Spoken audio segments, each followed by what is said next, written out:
We have all been there. You're sitting at your desk, focusing on your goals, when a notification pops up on your phone.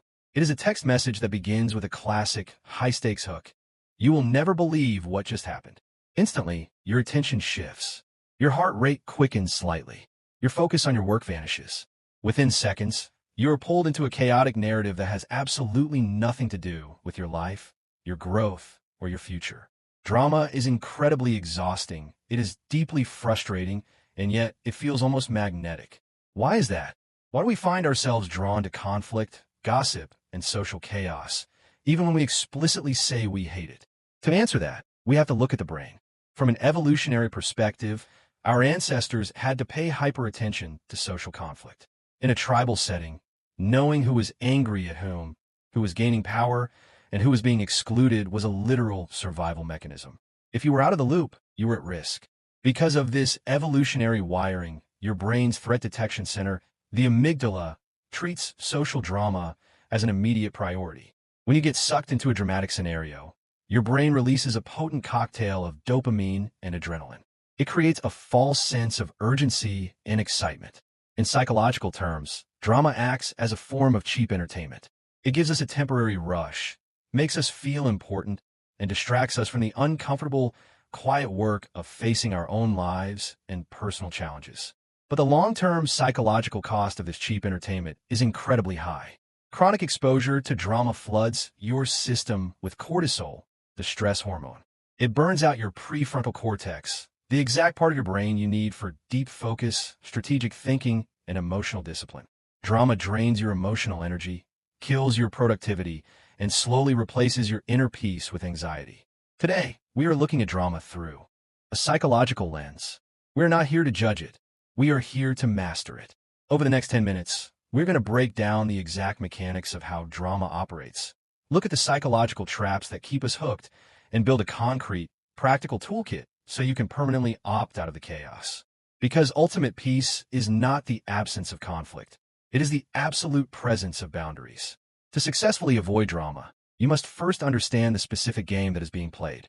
In 1968, a psychiatrist named Stephen Karpman introduced a brilliant psychological model known as the Karpman Drama Triangle. This model maps out the 3 unconscious roles people instantly step into whenever social conflict begins. If you do not know these roles, you will inevitably be pulled into playing one of them. The first role is the victim. The victim feels completely helpless, entirely blameless, and deeply overwhelmed by their circumstances. Their core psychological mantra is, "Why does this always happen to me?" They refuse to take accountability for their situation, preferring to look for outside forces to blame. The second role is the rescuer. The rescuer is driven by a compulsive, often subconscious need to fix other people's problems. On the surface, the rescuer looks like a hero, but psychologically, they're often using other people's chaos to avoid dealing with their own lives. They rush in to save the day, which unfortunately enables the victim to stay helpless while making the rescuer feel valuable and needed. The third role is the persecutor. The persecutor is the blamer, the controller, and the one who lashes out. They're the clear villain of the scenario, using anger, criticism, or rigid rules to ensure that everyone else knows they are wrong. Here is the ultimate trap of the drama triangle. The roles are entirely fluid. The moment you step onto the triangle, you are guaranteed to shift positions. For example, a rescuer spends weeks trying to help a complaining victim. Eventually, the rescuer gets exhausted, burns out, and grows resentful. They snap at the victim. Suddenly, the rescuer has transformed into the persecutor. The victim now feels attacked by their former savior, turns into a persecutor themselves, and lashes back. Around and around the triangle goes, generating massive amounts of emotional friction and solving absolutely nothing. If you want to protect your energy, you have to practice a high level of self-awareness. The next time you feel a wave of social tension building around you, stop and ask yourself this critical diagnostic question. Which corner of the triangle am I occupying right now? Am I playing the helpless victim? Am I playing the heroic rescuer? Am I playing the judgmental persecutor? The absolute second you name your role, you break the unconscious spell. You gain the cognitive clarity required to step off the triangle entirely.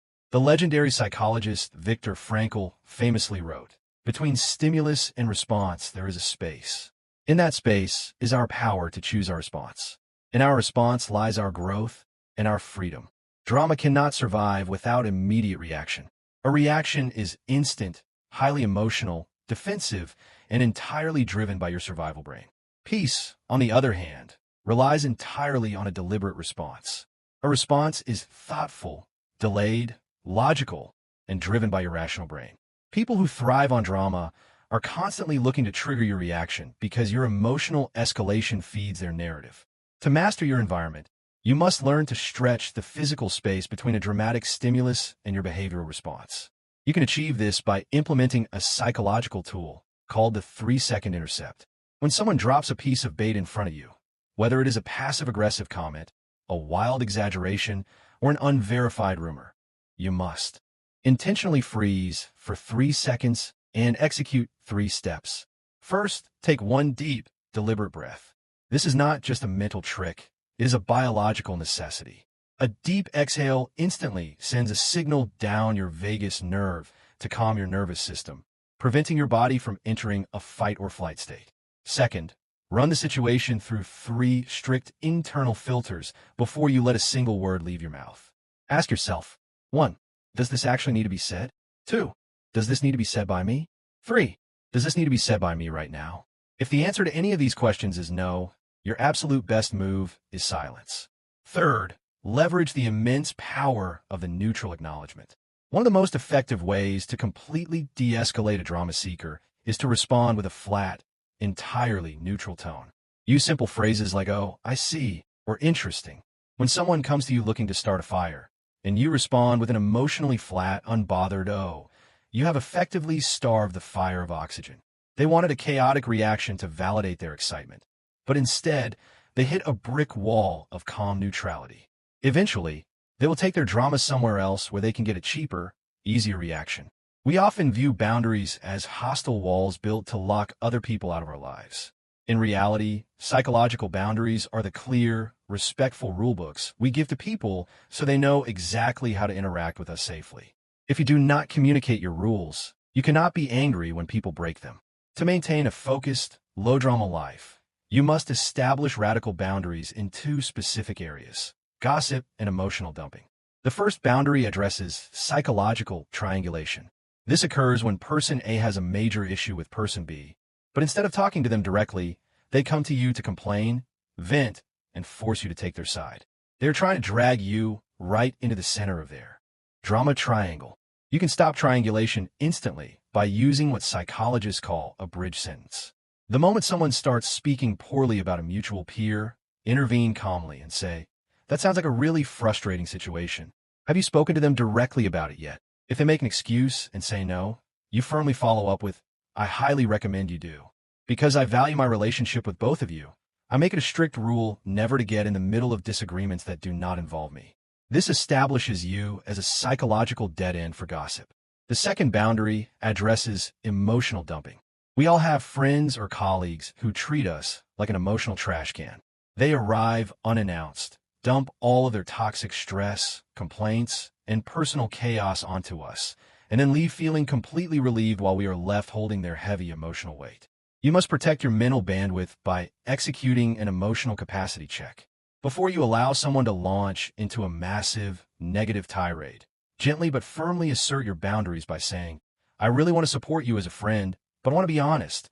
I do not have the emotional bandwidth or mental energy to process heavy topics right now. Can we talk about this tomorrow? Or can we focus on something a bit lighter today?" This forces the other person to recognize that your energy is a finite, valuable resource that must be respected. As we approach the end of our time today, let us be completely clear about one thing. Choosing to avoid drama does not mean you're being passive, cold, weak, or uncaring. It means you're making a highly sophisticated, strategic decision about where to invest your most valuable life assets: your time, your focus, and your cognitive energy.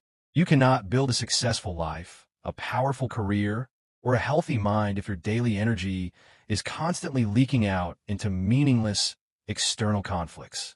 Let us quickly review the psychology toolkit we built today so you can carry it with you moving forward. First, identify the triangle.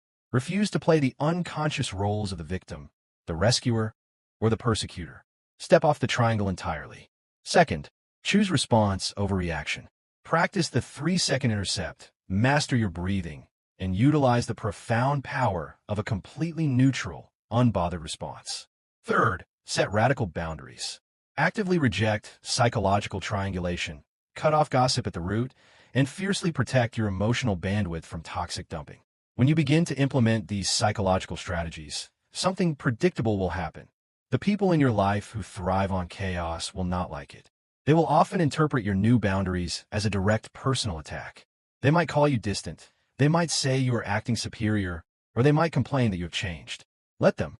Their opinion of your boundaries is none of your business. Your peace of mind, your mental health, and your long-term vision are absolutely not up for negotiation. The next time drama knocks on your door, remember that you are under no obligation to open it. You do not have to participate in every argument you are invited to. You can actively choose to step back, protect your focus, and remain the calmest, most grounded person in the room. Because a life with drastically less drama is a life that suddenly has infinite room for focus, joy, creativity, and genuine personal achievement. Stay focused, protect your peace, and thank you for your time.